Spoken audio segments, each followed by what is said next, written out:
আসসালামু আলাইকুম সবাইকে। আজকে আমার হঠাৎ করে মন খারাপ হয়ে গেল। অবশ্যই এই সমস্যা আমার প্রায়ই হয়, হুটহাট কোনো কারণ ছাড়া মন খারাপ হয়ে যায়। তো ভাবলাম কোথা থেকে ঘুরে আসি। আবার এদিকে হচ্ছে ফিলিপিন থেকে একজন বাংলাদেশী ভাই আসছে। তো ভাবলাম উনাকে নিয়ে একটু বের হই। তো উনাকে নিয়ে বের হয়ে গেলাম। মেট্রো করে যাচ্ছিলাম। তো হঠাৎ করে মনে হলো যে মেট্রো করে না যেয়ে ট্রামে যাই। কারণ হচ্ছে বার্সেলোনার মেট্রোগুলো হচ্ছে মাটির নিচে। তো ট্রামে গেলে প্রকৃতি দেখতে যাবো, তো ভালো লাগবে।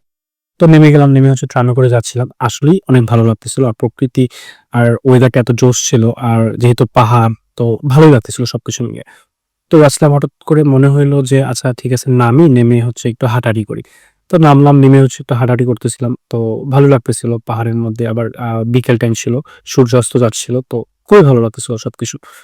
তো হাঁটাহাঁটি করার পর টায়ার্ড লাগতেছিল। ভাবলাম একটু বসি, যে সামনে একটা পার্ক ছিল। তো পার্কে যেয়ে বসলাম। পার্কে যাওয়ার পর আরো অসম্ভব রকমের ভালো লাগতেছিল। কারণ পার্কের পরিবেশটা এত নিরিবিলি ছিল। আর পাশে হচ্ছে একটু পুকুর বা পানি, খালের মতো করে ছিল। তো খুবই ভালো লাগতেছিল। তো বসে ভাইয়ের সাথে মোটামুটি অনেক সময় নিয়ে গল্প করলাম, অনেক বিষয় নিয়ে আলোচনা করলাম, কথা বললাম। তো মনটা ভালো হয়ে গেল। তো তারপর হচ্ছে আস্তে, আস্তে করে বাসায় চলে আসলাম।